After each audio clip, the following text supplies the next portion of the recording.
Buenas tardes, hermano. El Señor les bendiga. Es un gusto el poder saludarles a través de este medio. Y bueno, también un gusto también el poder compartirles en esta hora la palabra de Dios. Y bueno, para ello me gustaría que consideramos el versículo que se encuentra en Apocalipsis capítulo 3, versículo 20. Es un texto conocido por creo que la mayoría de nosotros. Y lo voy a leer y dice la palabra del Señor: He aquí, yo estoy a la puerta y llamo. Si alguno oye mi voz y abre la puerta, entraré a él y cenaré con él y él conmigo.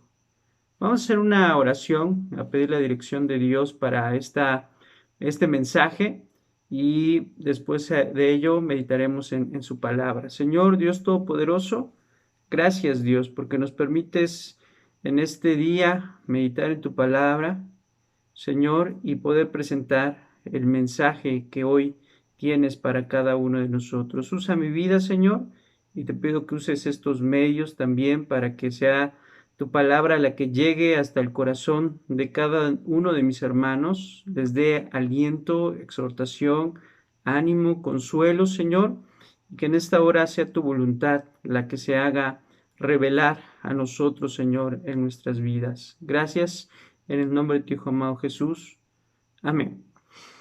Bien, tenemos un versículo muy conocido por todos nosotros. Es un versículo que en muchas ocasiones utilizamos o se utiliza para evangelizar a aquellas personas que aún no conocen a Jesucristo.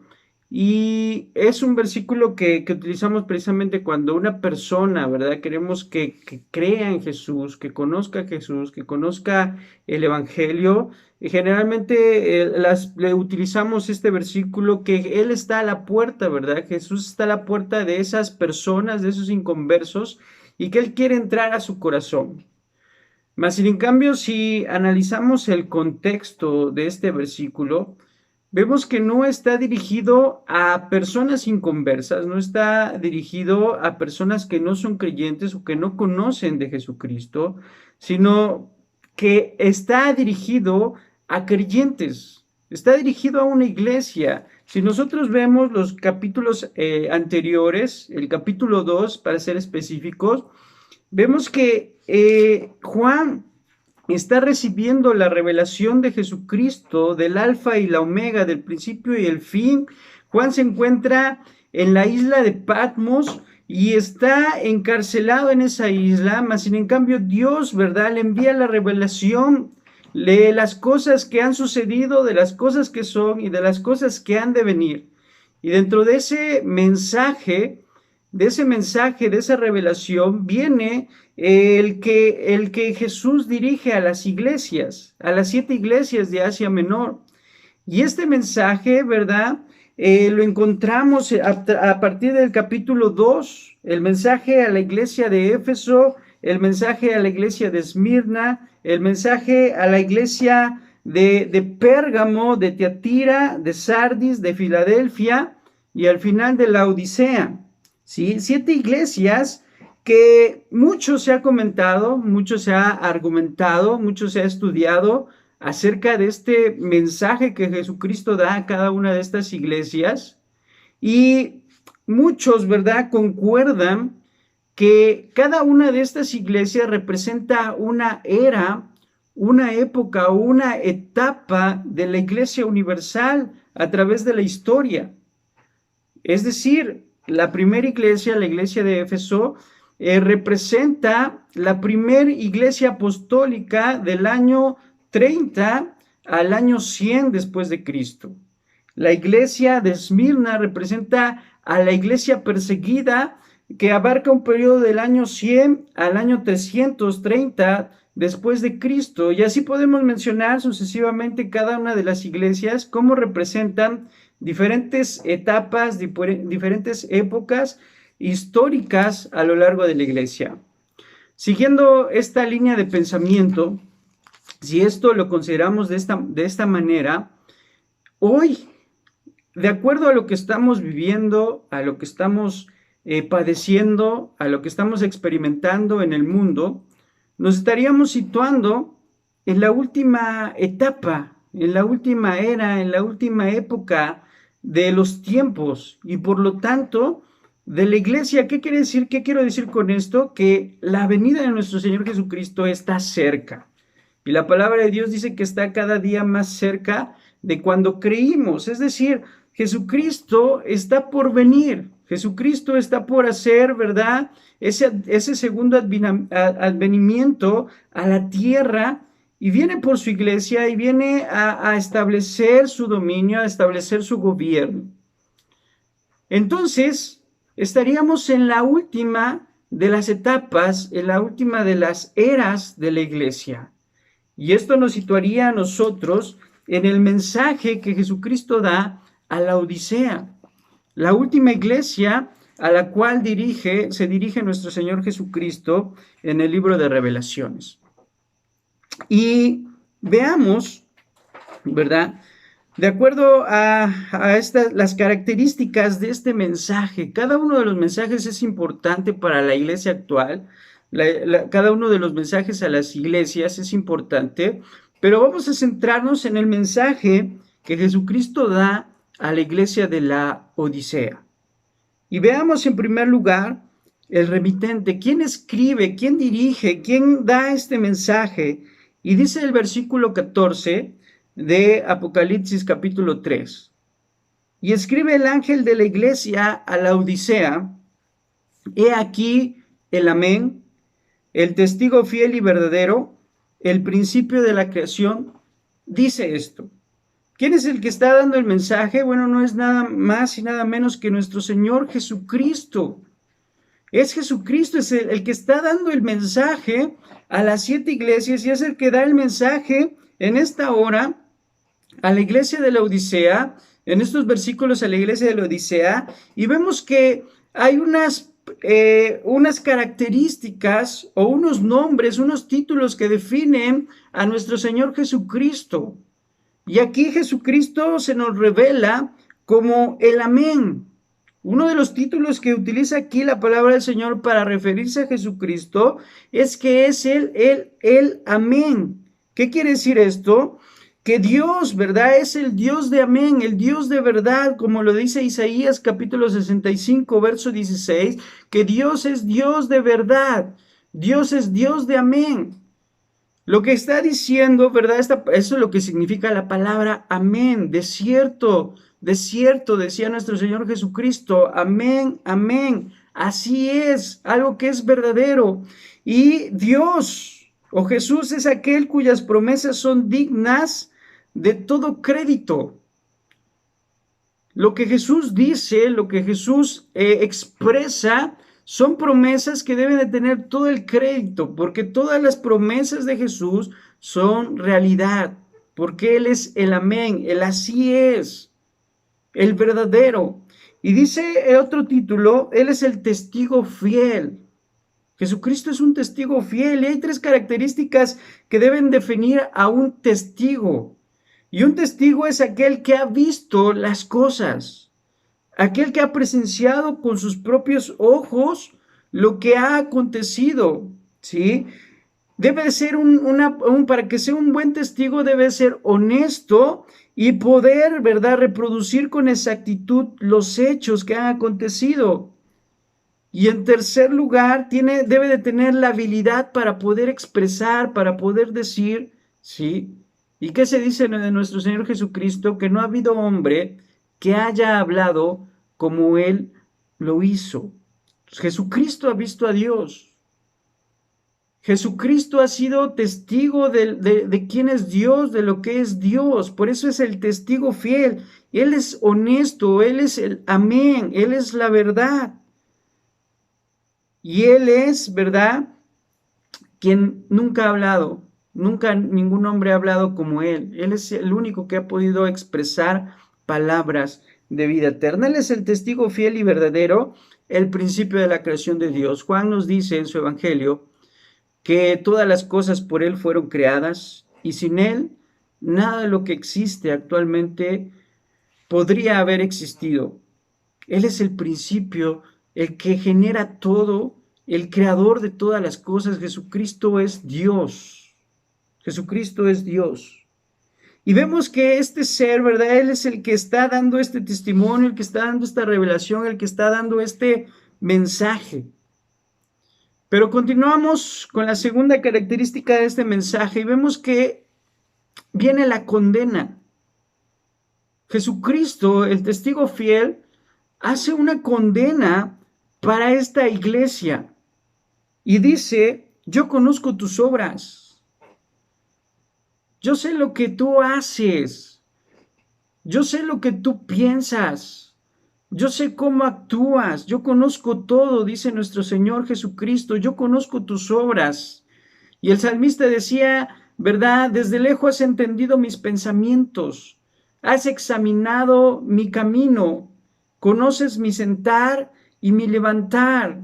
Sí, Jesucristo conoce todo lo que hacemos y conoce nuestras obras, sabe las intenciones de nuestro corazón, conoce, ¿verdad? ¿Por qué? ¿Cuál es la motivación de nosotros? ¿Por qué hacemos las cosas? ¿O por qué no las hacemos también? Jesucristo lo sabe y dice: yo conozco tus obras, iglesia, yo sé lo que tú haces, tanto en público como en lo secreto, yo lo conozco, yo lo sé, yo lo sé todo. Y dice que ni eres frío y tampoco caliente. Yo sé que no eres frío. Yo sé que no estás alejado del conocimiento de Dios. Yo sé que no estás en el extremo, ¿verdad? De lo frío, del pecado. Pero yo también sé que no eres caliente. Yo también sé que no estás, ¿verdad? En ese fervor, en esa devoción, en ese primer amor. Le está diciendo a la iglesia: yo sé que no eres frío, pero tampoco eres alguien caliente. Y dice Jesucristo: ojalá fueras frío, o ojalá fueras caliente, ojalá estuvieras en alguno de estos dos extremos, pero no. Esta iglesia, ¿verdad?, de la que está hablando aquí la palabra del Señor, es una iglesia que está tibia. Dice: pero por cuanto eres tibio, no eres ni frío, ¿sí? Y la palabra frío, frío aquí se refiere a algo que está congelado, ¿sí? Un frío extremo que lleva a la congelación. Y tampoco eres caliente, y cuando habla de caliente está hablando de un calor que hace hervir el agua, que hace que hierva, ¿verdad?, las cosas, una alta temperatura que hace hervir las cosas. Dice: ojalá fueras algunos de estos dos extremos, pero no, eres tibio, ¿sí? Entonces es una iglesia que es condenada por su tibieza espiritual. Y la tibieza espiritual es el resultado de mezclar lo frío con lo caliente. Cuando tú mezclas algo frío con algo caliente, lo juntas, entonces eso se vuelve algo tibio. Y aquí la palabra de Dios nos está hablando de una iglesia que mezcla las cosas de Dios con las cosas del mundo. Y al mezclar las cosas de Dios con las cosas del mundo, se genera esa tibieza espiritual en la vida del creyente. Y esto es malo. ¿Por qué? Porque la tibieza le desagrada a Dios. Dice: por cuanto eres tibio y no frío ni caliente, entonces te vomitaré de mi boca. ¿Qué ocurre con la tibieza espiritual? Lo que ocurre es que causa náuseas a Dios. Le causa náuseas a Dios, de tal manera que dice: ¿sabes qué? Por ser tibio, yo te voy a tener que vomitar de mi boca. Qué terrible, hermanos. Una iglesia que ha mezclado el mundo con las cosas de Dios. Y lamentablemente hoy lo estamos viendo.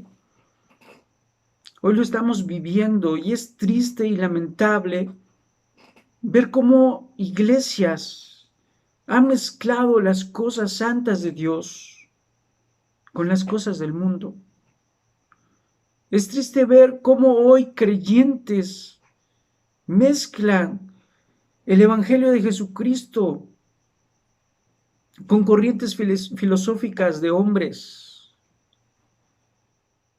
Cómo creyentes mezclan el cristianismo con una vida pagana.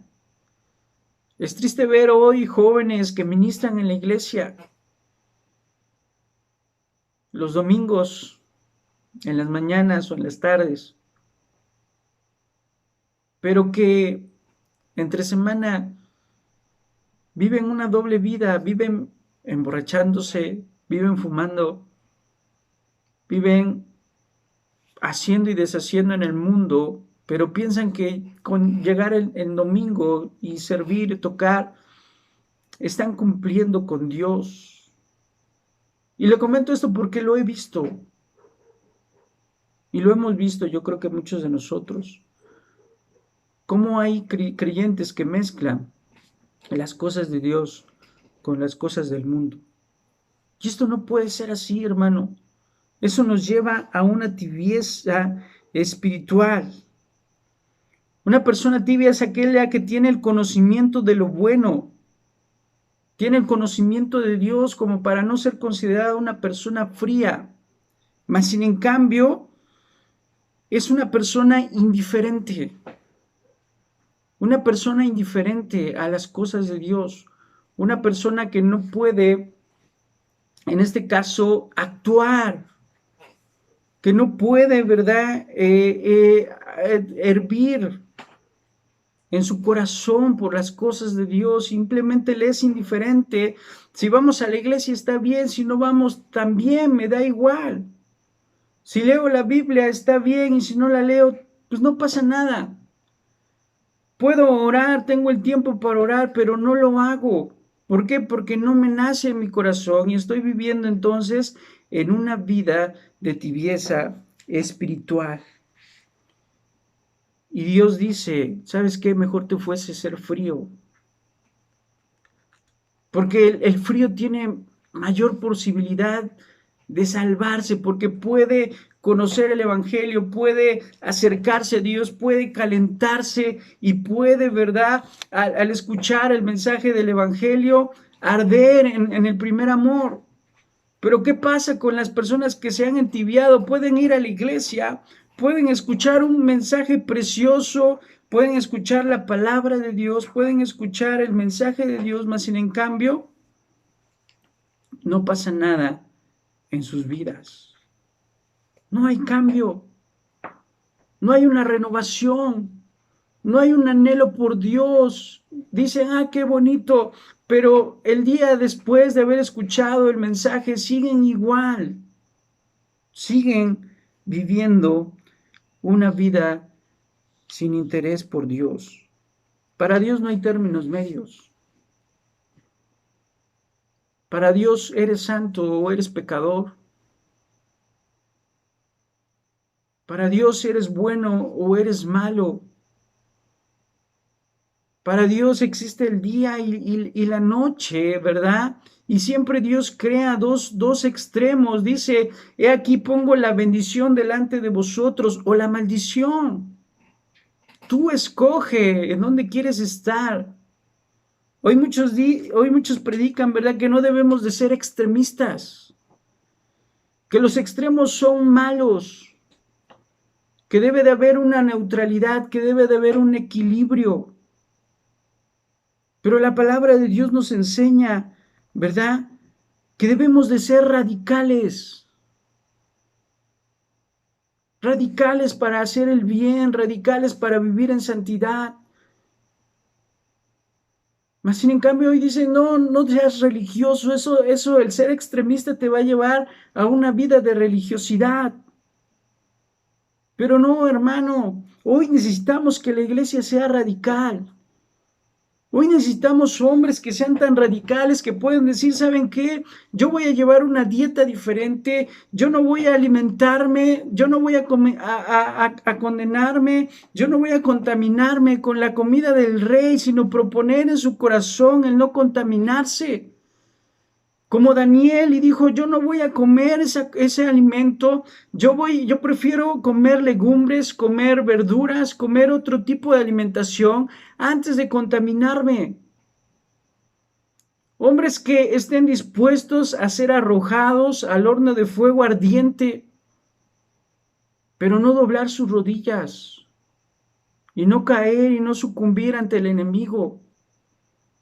Hombres que a pesar de que haya un edicto en contra de su vida para no orar, a él no les interese, sino que puedan abrir su ventana, abrir sus puertas y orar 3 veces al Señor, aunque eso implique que sean llevados al foso de los leones. Necesitamos gente radical, necesitamos gente que pueda dejar las redes, que pueda dejar la barca y seguir a Jesucristo. Hoy necesitamos hervir, hermano.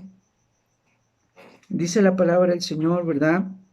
Ojalá fueses caliente y no tibio. Necesitamos hombres que estén dispuestos a pasar horas de rodillas en oración. Horas de rodillas en oración y no solamente 5 minutos, 10 minutos. Hoy necesitamos gente extremista que lea desde Génesis hasta Apocalipsis la palabra de Dios todos los días, todos los días. Gente que predique a cualquier persona que encuentre en la calle el Evangelio de Jesucristo. Gente que anhele la santidad, que viva en santidad, que desee alejarse de todo lo que hay alrededor del mundo para buscar de Dios. Necesitamos, hermano, ser calientes, espiritualmente hablando. Creyentes dispuestos a no avergonzarse ante nadie de Dios, de su palabra, de la fe. Hombres que ardan en el fuego del Espíritu Santo y en devoción en sus corazones. Ya no seamos más tibios, hermano. No seamos más tibios. Dice la palabra de Dios en el verso 17, porque tú dices, hoy podemos pensar muchas cosas nosotros, de nosotros mismos, porque tú dices, hoy, ¿verdad? Podemos tener un concepto equivocado incluso de nosotros mismos, de quiénes somos, de qué somos. Pero no importa lo que nosotros pensemos de nosotros mismos, lo importante es lo que Dios piense de nosotros. Porque Él es el único que puede escudriñar nuestro corazón. Porque perverso y engañoso es el corazón más que todas las cosas. El único que lo puede conocer es Dios. Y dice la palabra del Señor, porque tú dices, yo soy rico y me he enriquecido y de ninguna cosa tengo necesidad. Esta iglesia, la Odisea, era una ciudad de gente poderosa, de gente rica, de gente adinerada. Estaba situada esta ciudad geográficamente en un plano estratégico, comercial, y era en una ciudad, llena de personas fructíferas, prósperas, ricas, que les iba bien en sus negocios. Y por eso tenían este concepto y decían, yo soy rico y no tengo necesidad. Se dice que en una ocasión la Odisea fue destruida por un terremoto y el emperador romano de aquel entonces quiso apoyarla, pero la ciudad se rehusó y dijo, no, ¿sabes qué? No necesitamos tu ayuda.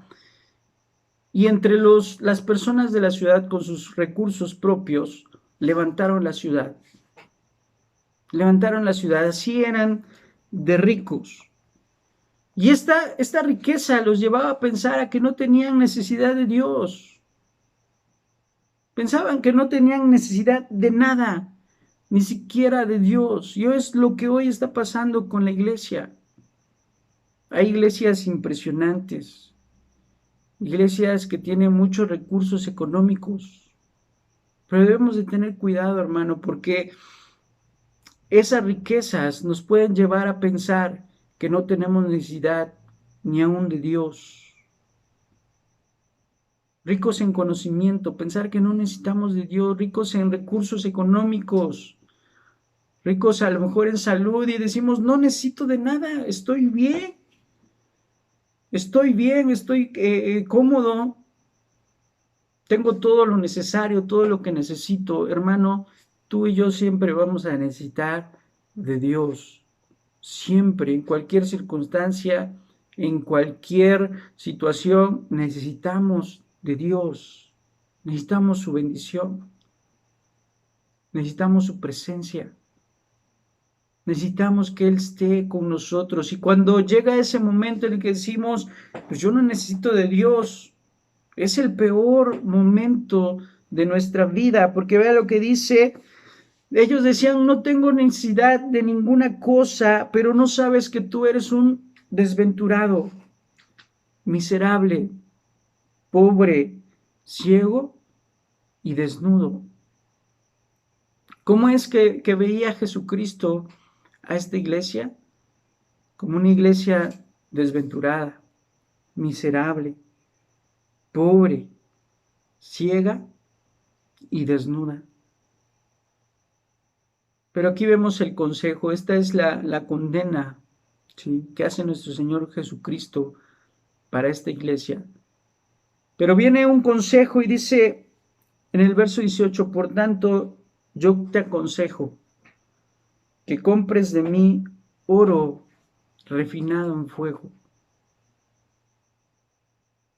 Compres de mí oro refinado en fuego. Y el oro refinado en fuego nos habla de la prueba de la fe. Decía el apóstol Pedro, porque nuestra fe, ¿verdad?, debe ser puesta a prueba como se prueba el oro, que aunque perecedero, es probado a través del fuego. Es probado a través del fuego, ¿para qué? Para que las impurezas del corazón, las impurezas de ese metal, ¿verdad?, sean quitadas. Así la fe tiene que ser pasada por fuego. Tiene que ser probada como se prueba el oro, a través del fuego, a través de la lucha, a través de la adversidad, a través de los problemas. ¿Para qué? Para que salga una fe verdadera, una fe sin escorias, una fe sin estorbos, una fe en la que podamos decir, Dios, yo solo necesito de ti y sin ti nada puedo hacer, y sin ti no tengo nada, no poseo nada, solamente confío en ti. Y Dios, necesitamos que Dios nos lleve a esos extremos para que podamos decir nuevamente, clamar con todo nuestro corazón, acudir al único que nos puede ayudar, que es Dios, y nuestra fe sea fortalecida, para que sea rico. Y vestiduras blancas para vestirte. La Odisea era una ciudad que se caracterizaba por sus vestidos. De acuerdo a los historiadores, en esta ciudad se fabricaban los mejores vestidos de la zona o de toda Asia. Si querías un buen vestido, si querías estar a la moda, si querías lo mejor en telas, tenías que ir a la Odisea para poder adquirir la mejor ropa de la época. Ellos se jactaban de eso, de tener la mejor lana, las mejores telas, todo lo mejor en cuestión de vestimenta. pero lo exterior no importa. Lo que importa es el interior. Y cuando Jesús los examina, ve en ellos que están desnudos. Y la desnudez es algo que implica vergüenza. Es lo peor, la peor vergüenza que podía pasar a una persona que en aquella época era estar desnudo. Y dice el Señor, compra de mí vestiduras blancas. Y las vestiduras en la palabra de Dios representan las acciones de los hombres. Dice que nuestras obras delante de la presencia de Dios son como trapos de inmundicia. Y dice que las vestiduras blancas son las buenas obras de los creyentes. Entonces, ¿qué debemos hacer? Debemos comprar esas vestiduras blancas, debemos de hacer buenas acciones en la vida, como creyentes, como cristianos, porque la fe sin obras es una fe muerta. Dice la palabra del Señor, te aconsejo que compres de mí vestiduras blancas. Debemos de activarnos, debemos de actuar, hermano, de ayudar a los pobres, de predicar la palabra de Dios, de hacer buenas acciones en la vida, de vivir en santidad, de vivir en consagración para Dios. Y dice, sigue diciendo, para que no se descubra la vergüenza de tu desnudez, y unge tus ojos con colirio para que veas. La tercera cosa de la cual se podían jactar los ciudadanos de la Odisea era su medicina. Se dice que en aquella época, si querías encontrar a un buen médico o un buen tratamiento médico, tenías que ir a la Odisea, porque ahí se encontraban los mejores médicos y las mejores escuelas de medicina de la época.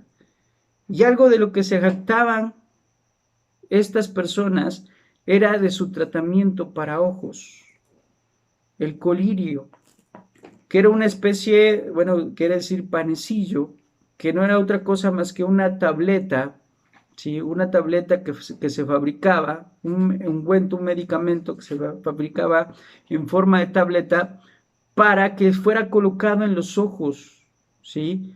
Y ayudara a las personas a mejorar su vista. Tenían buenos tratamientos medicinales para los ojos. Mas sin en cambio Jesucristo dice, ¿saben qué? Ustedes se jactan de eso, pero son ciegos espiritualmente. Y eso me recuerda a una ocasión cuando Jesucristo, en un día de reposo, sana a un ciego. Dice la palabra de Dios que Jesucristo escupa en la tierra, hace lodo y unta en los ojos al ciego y le dice, ¿sabes qué? Ve al estanque de Siloé y lávate. Y cuando esta persona va a este estanque y se lava, en ese momento recobra la vista. Y cuando la gente ve a este ciego que ha recobrado la vista, se admiran. Y dicen, ¿no era este el que era ciego de nacimiento? Y los fariseos, al verlo, lo mandan a llamar y le dice, oye, ¿tú no eras el que estaba ciego de nacimiento? ¿Quién te ha sanado? Y él les dice, hubo un hombre, Jesús, que untó, ¿verdad?, lodo, me lo puso en los ojos y me mandó a que fuese al estanque para lavarme. Y los fariseos, viendo el milagro que había acontecido, contemplando, ¿verdad?, que ese hombre era el que estaba ahí pidiendo limosna porque era ciego desde nacimiento y tenía 30 años en esta condición, viendo esa situación, dice, este hombre es pecador. ¿No sabes que este hombre es pecador? ¿Por qué? Porque no ha respetado el día sábado. Y el ciego dice, yo no sé si es pecador. Solo una cosa sé acerca de Jesucristo y yo sé que antes de él era yo ciego, pero ahora ahora veo. Este hombre había experimentado la sanidad y el milagro en su vida a través de Jesucristo y no le importaba lo que los demás pensaran acerca de Jesús. Él solo tenía una convicción y él solamente tenía, ¿verdad?, algo en su corazón, y es que él había sido ciego y gracias a Jesucristo ahora podía ver. Mas sin en cambio esos fariseos, viendo las maravillas de Dios, viendo la sanidad del ciego, viendo los milagros, viendo a los muertos que resucitaron, viendo a los cojos, ¿verdad?, que podían volver a caminar, a los leprosos sanados, no podían ver a Jesucristo porque estaban ciegos espiritualmente. Y muchas veces así vivimos en esa condición, sin ver todas las maravillas que Jesús hace día a día en nuestra vida. No somos capaces de contemplar su amor y su misericordia. No somos capaces de ver el milagro de vivir cada día gracias a Él. Y no nos damos cuenta de lo maravilloso que es Dios en nuestras vidas. Mas sin en cambio Dios dice, unge tus ojos con colirio, para que puedas ver, para que puedas tener esa visión espiritual, para que puedas ver mi grandeza, contemplar mi gloria, contemplar mi poder en tu vida. Dice el verso 19, yo reprendo y castigo a todos los que amo. Sé pues celoso y arrepiéntete. Y estas palabras, hermanos, son palabras de amor. Son palabras de amor.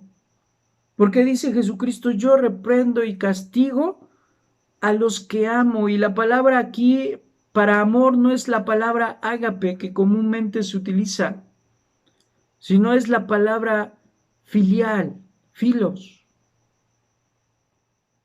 Es una palabra, está hablando Jesucristo de aquellos a los que tiene cariño, aquellos que ama, ¿verdad? No, ágape involucra no solamente el corazón, sino más el intelecto, en la forma de hablar, en la voluntad de amar. Pero filos es algo que nace del corazón. Y aquí yo reprendo, dice, y castigo a todos aquellos a los que amo, a los que considero como mis hijos. Sé pues celoso y arrepiéntete. Antes de que ocurra esto, ¿verdad? Que el Señor nos castigue y nos reprenda. Pero si lo hace, hermano, glorifiquemos al Señor porque es por amor. Lo peor que le puede pasar al hombre es que Dios se vuelva indiferente con el hombre. Es lo peor que nos puede pasar, que Dios nos deje.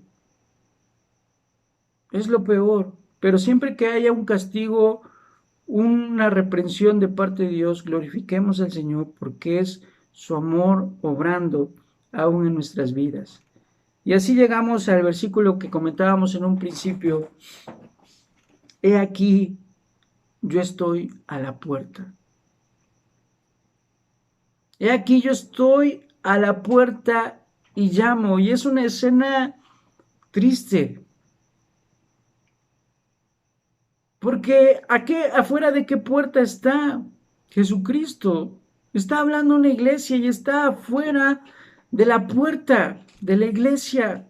Está afuera de la puerta de los creyentes. Está afuera de la puerta de aquellos que han sido tibios. Mas sin en cambio Jesucristo no se ha alejado.